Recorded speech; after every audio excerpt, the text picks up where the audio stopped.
વિપુલ પ્રાકૃતિક ખનિજ સંપદાથી સમૃદ્ધ કચ્છ જિલ્લામાં માઇનિંગ સેક્ટરનો ખૂબ વિકાસ થયો છે. વિવિધ ખનિજોના ખનન અને પરિવહનથી સરકારની તિજોરીને દર વર્ષે માતબર આવક થતી હોય છે. ગત નાણાકીય વર્ષ 2024-25માં પશ્ચિમ કચ્છ ખાણ ખનિજ વિભાગને 296 કરોડ 49 લાખની મહેસૂલી આવક થઈ છે, જે નાણાકીય વર્ષ 2023-24ની સરખામણીએ 63 કરોડ 11 લાખ જેટલી વધુ છે.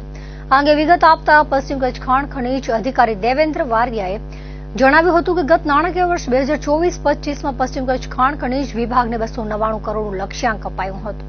1 એપ્રિલ 2024થી 31 માર્ચ 2025 સુધીમાં તંત્રની મહેસૂલી આવક 296 કરોડ 49 લાખ થઈ હતી, એટલે કે 99.16% લક્ષ્યાંક સિદ્ધ કરવામાં સફળતા મળી હતી. પશ્ચિમ કચ્છ ક્ષેત્રમાં ગેરકાયદેસર માઇનિંગ, ટ્રાન્સપોર્ટેશન અને સ્ટોરેજના કુલ 258 કેસમાં 5 કરોડ 88 લાખની વસૂલાત થઈ હતી.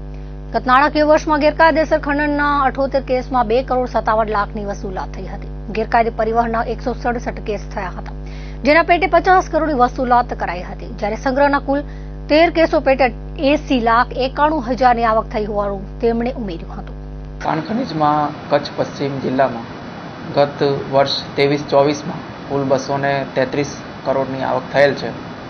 તેની સાપેક્ષે ગત નાણાકીય વર્ષ 2024-25માં કુલ આવક 296 કરોડ જેટલી થયેલી છે. ઇલીગલ માઇનિંગ, ટ્રાન્સપોર્ટેશન અને સ્ટોરેજમાં કચ્છ પશ્ચિમ જિલ્લામાં કુલ 256 કેસમાં 5 કરોડ 88 લાખ જેટલી વસૂલાત થયેલી છે.